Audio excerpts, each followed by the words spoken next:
exceptionnel!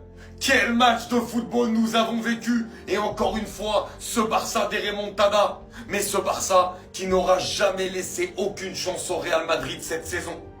4 matchs, 4 victoires, 2 en finale et celui-ci qui était quasiment comme une finale pour le titre. Le Barça qui fonce vers le titre, 7 points d'avance, il reste 3 matchs. Et surtout, encore une fois, quel football avec un Real Madrid qui démarre temps pour battant ce match. Le Real mène 2-0, mais à ce moment-là, on sait tous un petit peu au fond de nous ce qui risque de se passer, tellement on connaît le Barça cette saison. Et finalement, c'est ce qui se passe. Le Barça qui revient directement 2-2, 3-2, puis 4-2. Avec un football toujours offensif, toujours explosif.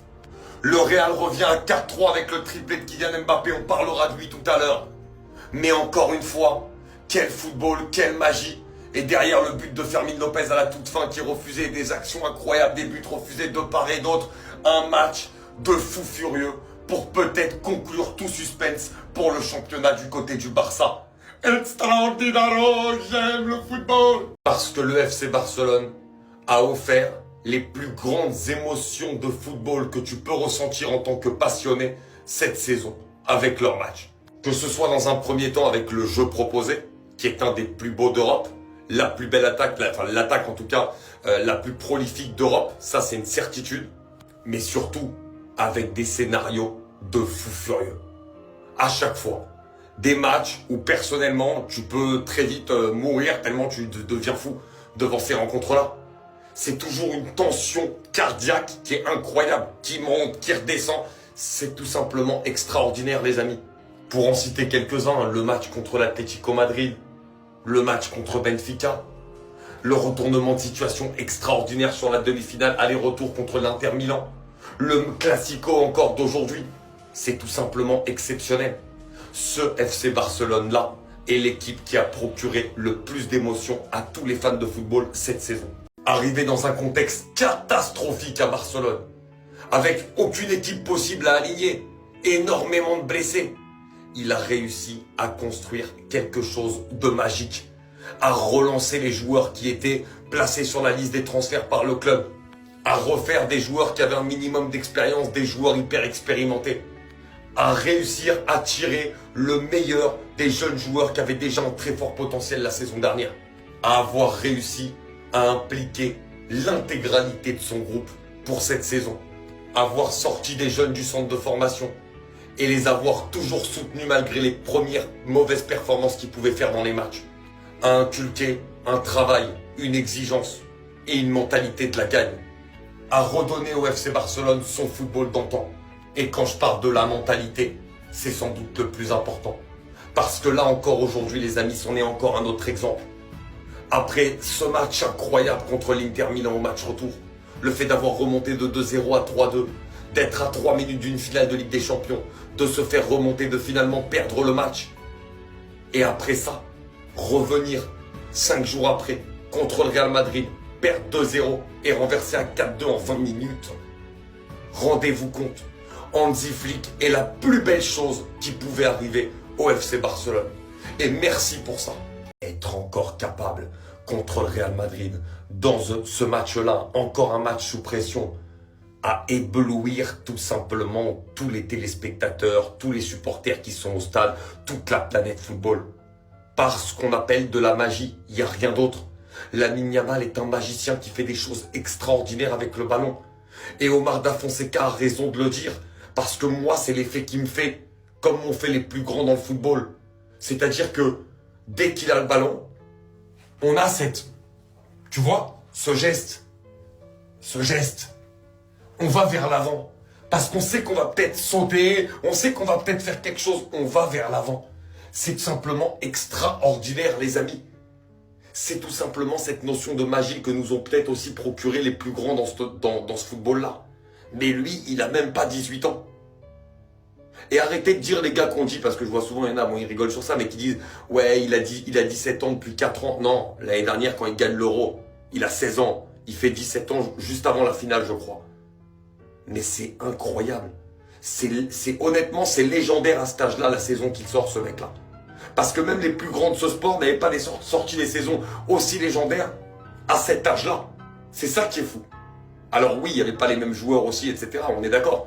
Mais c'est quand même incroyable. Qu'est-ce que vous pensez que je vais lui reprocher? Je l'ai dit, quand il a fallu tomber sur Kylian Mbappé, je suis tombé sur Kylian Mbappé. La fin de saison au PSG, la mauvaise communication, le manque de respect envers les supporters, moi que j'estimais être un manque de respect à l'époque, pas de problème. Le début au Real, le manque d'investissement, le manque d'implication, pas de souci. Mais je vous l'ai redit la dernière fois. Mbappé a réussi sa saison à Madrid, le Real n'a pas réussi à s'adapter à l'arrivée de Kylian Mbappé. La nuance, elle est là. Parce qu'encore une fois, je vous le dis, depuis 2025, je peux rien lui dire à ce garçon. Et personne ne peut rien lui reprocher. Surtout quand on n'a pas joué au ballon. Vous allez lui dire quoi encore aujourd'hui? Il marque un triplé contre le Barça. Vous allez lui dire quoi? Il est pas bon dans le jeu? Ben, il joue neuf. Que ça vous plaise ou non maintenant. Qu'on n'ait pas le Kylian Mbappé qu'on veut voir parce qu'il joue neuf, c'est un fait. Mais il joue neuf. Il marque 38 buts pour sa première saison au Real Madrid. Et il marque un triplé dans le Classico. Vous allez encore dire, ouais, vous allez trouver des trucs à dire. On peut rien dire aujourd'hui. On peut juste l'applaudir et lui dire bravo. Parce que dès que tu lui donnes un ballon devant en profondeur, il est létal. Et bien sûr, face à cet alignement du FC Barcelone qui joue souvent très haut, bah Mbappé ne peut que se régaler. Et il s'est régalé aujourd'hui. Le pénalty est superbement frappé, c'est lui qui le provoque. Les 2 buts, finition létale devant le but. Qu'est-ce que tu veux lui reprocher aujourd'hui? Je vous présente l'association del football. Je vous présente l'alchimie du football. Je vous présente l'entente du football.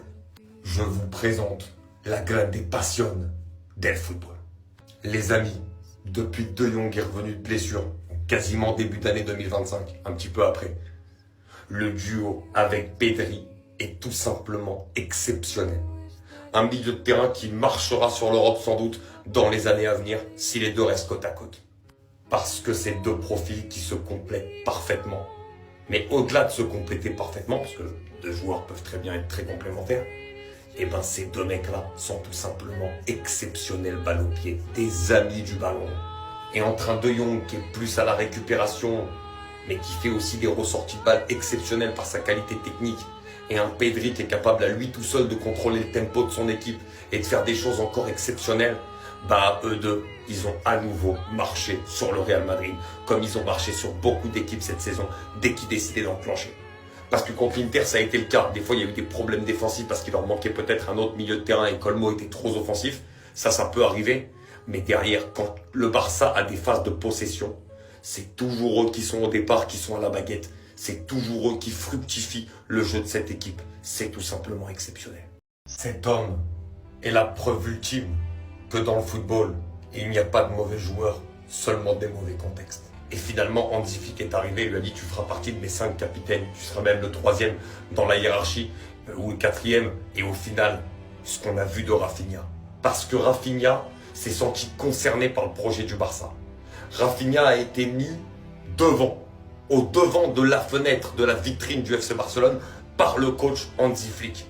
Et ça a tout changé dans la tête du Brésilien, qui est devenu le joueur clutch par excellence. Celui qui, cette saison, quand le Barça en a besoin, fait les différences au bon moment. On pourra lui reprocher ce qu'on veut, peut-être d'être moins constant dans les matchs, mais au final, à un mec comme lui, on lui demande d'être clutch, d'être important, par la passe, par le but, dans le dernier geste. Et cette année, il l'a été. Et à de très nombreuses reprises. Et dans des matchs hyper importants. Rafinha, c'est le joueur clutch par excellence. Et il sera dans le top 3 du Ballon d'Or très sûrement parce qu'il le mérite, même s'il n'y a pas de Ligue des Champions au bout. Tellement ce qu'il a fait et la trajectoire de sa carrière, la manière dont il a ressuscité cette saison, lui qui était poussé vers la sortie, qui était peut-être à 2 doigts d'aller en Arabie Saoudite, on en aurait plus entendu parler, et ben aujourd'hui il fait partie des meilleurs joueurs du monde. Et c'est tout simplement extraordinaire.